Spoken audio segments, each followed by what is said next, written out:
Finally, I can reveal to you what the cookbook is about.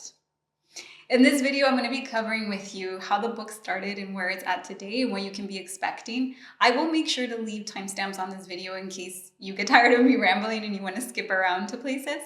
But the first thing is I want to tell you is how it came to be. So initially, when people were asking me to write a cookbook, I really thought about what do I want to share? And I wanted the cookbook to be something that was naturally plant-based and Mexican food. And what I mean by that is I didn't want to just create recipes that were mimicking plant-based foods or mimicking meat, which I do a lot of that on the channel because I know that when you're first transitioning into not eating animals, you want those recipes that you used to have, but that don't have animal products in it. And I totally understand that. I still enjoy those recipes, but I wanted this cookbook to be traditional foods from rural Mexico that didn't involve meat to begin with. And they were highly inspired by how I grew up eating. So if you don't know this, I'm originally from Mexico. I grew up in Guanajuato in a village. We didn't have electricity, no indoor plumbing. So a lot of the foods that my mom was making when we lived there was just plant-based foods. And it wasn't because she didn't like meat. It was because that's kind of how people ate because they didn't have electricity to store tons of meat products in their fridge. And when they did have meat, it was usually because someone in the family, killed a cow or a goat or something like that, and they were sharing it with everyone. It wasn't something that you ate every single day, 24/7, kind of how it is in the US. So my mom cooked with a lot of recipes that were just veggies and grains and legumes and, delicious things. So it was highly inspired by that because I grew up eating like that. Then I started, researching for this book, and I came across something that I knew existed, but I had never actually done intensive research and dabbling into reading this, and that is the Codices. So if you're not familiar, in Mexico, we have these collection of books called the Codices, and there's several of them. Oh my gosh, I'm forgetting the number of them, but there's several different books, and there was actually many of them. Unfortunately, a lot of them were destroyed, I think strategically, so that we could lose a lot of our knowledge on our ancestors in Mexico, or my ancestors in Mexico. And these books were the original written records of when the Spaniards came to Mexico, and specifically in central Mexico, obviously, with what most people know as the Aztecs, which today we kind of know that the term Mexica would probably be the most encompassing, although not fully. There's a lot of debate on that. But for the purpose of this video, I'm going to use the word Mexica. And these were the ancient people of Mexico. And these books talk about a lot of things, like how they were living their life. And specifically within one of the codices, the San Bernardino, I think that's how you pronounce his name, codices, you have a lot of information about what they were eating, what they were selling at the markets, what the women were cooking, how they were eating it, even to the detail of by the age of 2, how many tortillas a child would eat and how many tortillas an adult would eat. I mean, it is very, very specific in a lot of ways. And when I was reading this, I first started reading it because I just wanted to see what those ancient recipes from back then were. And as I'm going through these codices and all of the information in them, I slowly realized these are the recipes I grew up eating.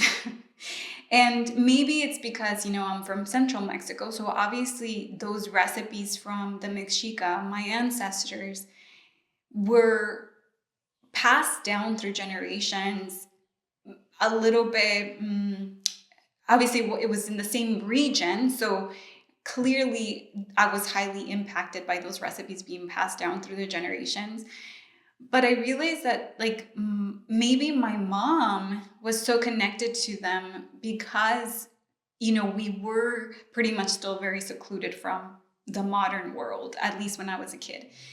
I think that a lot of that has changed, but I became so fascinated by that. And I realized, like, oh my gosh, like the food that my mom was just making because that was what we had was these beautiful ancient recipes. And I was like, okay, I want to make sure that my book includes this. So I started really going into the history and why and the changes. And then I'm starting to find out that, historians now, when they're looking back at these codices, they're realizing this food that the Mexica were eating at that time that the Spaniards came was a diet that was highly, highly plant-based. I forget like how much, I don't think they know like a specific statistic, but according to those records, the majority of their diet was plant-based. We didn't have the introduction of farmed animals yet because the animals that they were eating were wild caught animals. They were wild game. So they weren't eating cows, they weren't eating pigs, they weren't obviously milking any cows. There wasn't any wheat there yet. The majority of their food was really high in fiber, mostly plant-based, and so well balanced that these historians are now saying that their diet was healthy. And so then as I continued, learning about like what do, nutritionists and historians consider like a healthy balanced diet, I come across the Blue Diet Zones. And if you don't know about the Blue Diet Zones, it's an organization that pretty much started looking at diets across the world. And they found out there are certain things of diets across the world of people who live well into like, almost centenarians basically. And there's a couple of things within there that matched very much what the Mexica were eating. And so that's when it just like, it really hit me. I was like, so not only were these recipes that I was able to have firsthand like knowledge from my own ancestors, but these are recipes that are actually really good and healthy for you. So that's when I knew like this is what the book has to be about. These recipes in this cookbook are recipes that are naturally and historically plant-based and considered foods that are very, very nutritious for you. And I am ecstatic like to share these recipes because I think we've come such a long way from what our ancestors were eating in Mexico to like the modern Mexican diet. And, it is no secret that Mexico has a lot of health problems today. It is no secret that Mexican Americans in the US are having a lot of health issues. And to me, I'm not saying that this is 100% the only reason, but it just really made me wonder, like, what if my ancestors had it right all along? Like, what if they already knew what foods to eat? Because these were like warriors that were thriving. And it inspired me so much to really make sure that the recipes that I give you are historical recipes that are naturally plant-based and true to the ingredients that they were using at that time, which nowadays we're finding out, hey, a lot of this modern stuff is actually not very good for our body. So I won't bore you with all of the historical details of it, but it's just, I'm excited. I'm excited to share this. And so who can this book be about? I think if you've been on my channel for long enough, you know that I eat plant-based. I don't consume any animals. I don't consume dairy. But I'm not angry at people who do. And I think maybe it's because I've been this way for like 18 years now. Yeah, I think it's 18. I'm pretty sure it's 18. I kind of forget sometimes because it's been such a long time. But like I've been on this journey for a really long time. And I know that we're all on different journeys. We all sometimes get to the same conclusions at different stages of our life. And all of our bodies need different things in different times. So like I am not here to preach to you to eat in any sort of specific way, but I would love to share with you foods that are delicious and healthy, full of flavor, and maybe something that can help you learn something along the way, right? And specifically when it comes to rustic Mexican food, we are losing a lot of that. So that's what a lot of like my recipes on my channel are about, is I want to help you cook with simple ingredients that are really delicious and full of flavor. And that's what this book is all about. And it will benefit you even if you're not plant-based, because this book can be for someone that wants to eat Mexican food that's plant-based.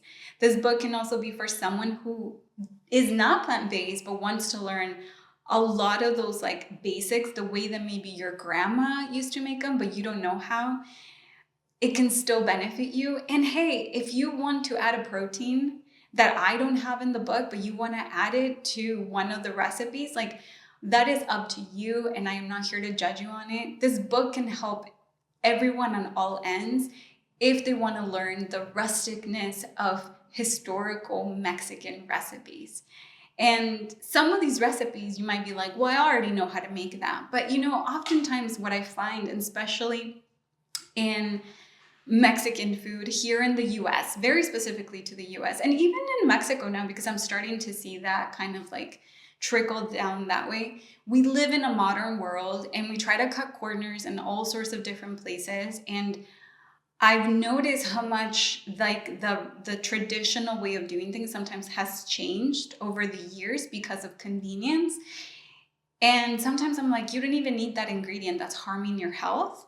So I'm giving you the most rustic recipe version of it that is good for your body. So even if you already know how to make, I don't know, a pot of beans, or you think you're doing like a really healthy version of it, like I'm trying to give you one that's as rustic as possible, because I know that it was really good for my ancestors already. And I'm excited. I hope that you know how excited I am about this. There's a lot of different knowledge in there. There's a lot of different ingredients in there that maybe have been a little bit forgotten. And if you're from Mexican descent, maybe when you see it, you're like, hey, my grandma used to cook with that and I haven't made it in years. Or, hey, my grandma used to make it like that, but I make it this way. And that's pretty much what I want to share with the world. It's like, we live in such a beautiful time. I am so grateful and fortunate that we live in a world where we can find a lot of different ingredients at our disposal.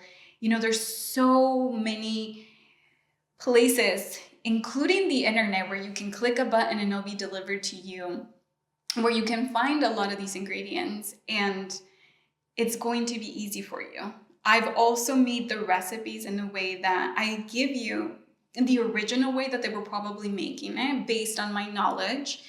But I've also given you the option of how do you make it in your modern day kitchen. So there's a lot of things that I'm just so excited for you to learn about. And it's almost here. It's almost here. I'm going to leave a link down in the video, in the description of the video, so that you can subscribe to the newsletter if you haven't done so. I don't spam you. I haven't actually sent out a newsletter. I'm using that link specifically to let you know when the book comes out. So if you haven't signed up for that, make sure to subscribe to the newsletter so that you don't miss the announcement. I find that sometimes like I'll publish something here, but you know, algorithms work in their own way and you might not get it for a week or two or something. So make sure to subscribe to this so you don't miss the email when the book is released. Really soon, I'm going to release the front cover of the book for you, and I hope you love it. I'm excited for it. I think that's the other part that I want to tell you about the book, is that the photography for it is really beautiful. So if you're a person that, and I know a lot of people do this, like I'm kind of guilty of doing this. Sometimes I buy cookbooks because they're just so beautiful, and I love, even if I don't make a recipe from it, like I just love browsing through them and getting inspired. And I really feel like this is one of those books that even if you have a friend that maybe doesn't cook all the time, but they collect cookbooks, they will absolutely love the photography in there. I'm so happy about it. And this is a project that is self-published too. So if you're looking for a way to support the channel, the cookbook is a really beautiful way to help us support and continue to making these recipes here on YouTube. It's a labor of pure love, and I told everyone, like, even if if there's a lot of people out there who don't like the book, I am so happy to at least have this like historical record of these recipes that I grew up eating, at least for my daughter. Like, I want to make sure that she knows her ancestors and what they were eating and maybe why they were consuming what they were consuming. And I hope that you love it. But at the very least, it's like a little historical book that's going to go on the record of how the people in central Mexico were eating before the Spaniards came over. So until next time, stay tuned for the reveal of the cover, and let me know down in the comments if you have any questions on anything. I'd love to answer them for you. Buen provecho.